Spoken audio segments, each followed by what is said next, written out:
नमस्कार दोस्तों, स्वागत है आपका आज के इस वीडियो में। बहुत से भक्तों के मन में यह प्रश्न होता है कि केदारनाथ मंदिर का निर्माण किसने किया या केदारनाथ की कहानी क्या है। इसलिए आज हम आपको केदारनाथ मंदिर का संपूर्ण इतिहास बताएंगे। ऐसा माना जाता है कि महाभारत के युद्ध में विजयी होने पर पांडव भ्रात हत्या अर्थात परिवार वालों की हत्या के पाप से मुक्ति पाना चाहते थे। इसके लिए वे भगवान शंकर का आशीर्वाद पाना चाहते थे, लेकिन भगवान शंकर पांडवों से गुस्सा थे। भगवान शंकर के दर्शन के लिए पांडव काशी गए, पर भगवान शंकर पांडवों को वहां नहीं मिले। वे लोग उन्हें खोजते हुए हिमालय तक आ पहुँचे। भगवान शंकर पांडवों को दर्शन नहीं देना चाहते थे, इसलिए वे वहां से अंतर्ध्यान होकर केदार में जा बसे। दूसरी ओर पांडव भी लगन के पक्के थे। वे उनका पीछा करते करते केदार भी पहुंच गए। भगवान शंकर ने बैल का रूप धारण करके अन्य पशुओं में जा मिले। पांडवों को संदेह हो गया कि भगवान शंकर इन पशुओं के झुंड में उपस्थित हैं। तभी भीम ने अपना विशाल रूप धारण कर 2 पहाड़ों पर पैर फैला दिए। भीम के विशालकाय रूप को देखकर पहाड़ों के सभी पशुओं में हलचल पैदा हो गई और वे इधर उधर भागने लगे, लेकिन एक बैल अपनी जगह पर स्थिर खड़ा रहा। उस बैल पर भीम के विशालकाय रूप का कोई भी प्रभाव नहीं दिखा। यह देखकर भीम समझ गए कि यही बैल महादेव का रूप है, जो बैल का अवतार लेकर हमसे छिप रहे हैं।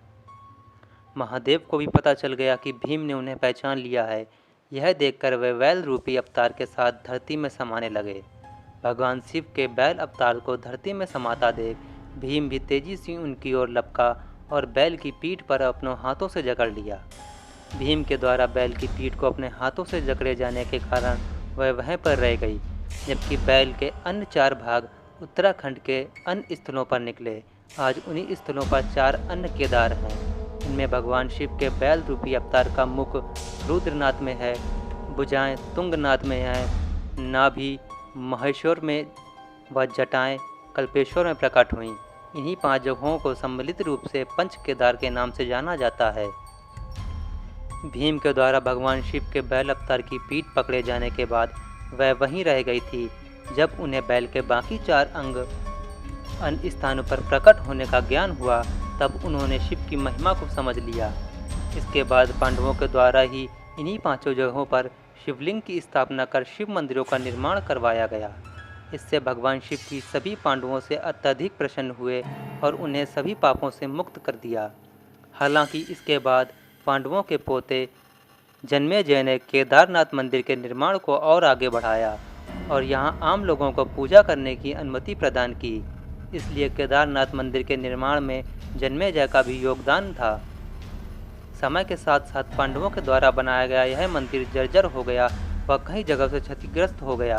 फिर जब भारत की भूमि पर आदि शंकराचार्य ने जन्म लिया, तब उन्होंने संपूर्ण भारत की भूमि की पैदल यात्रा की।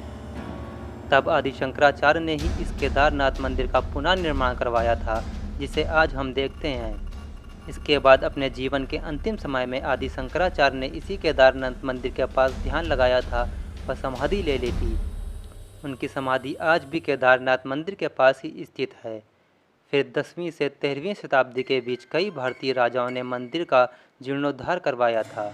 हालांकि 2012 में आई भीषण प्राकृतिक आपदा के बाद केदारनाथ मंदिर के आसपास के ढांचे को बहुत क्षति पहुंची थी। इसके बाद भारत व उत्तराखंड की सरकारों द्वारा केदारनाथ धाम, आदि शंकराचार्य की समाधि व उसके आसपास के स्थलों को पुनः ठीक करवाकर उसे नवीन रूप दिया गया। दोस्तों, आपको यह वीडियो कैसी लगी कमेंट बॉक्स में ज़रूर बताइएगा। धन्यवाद।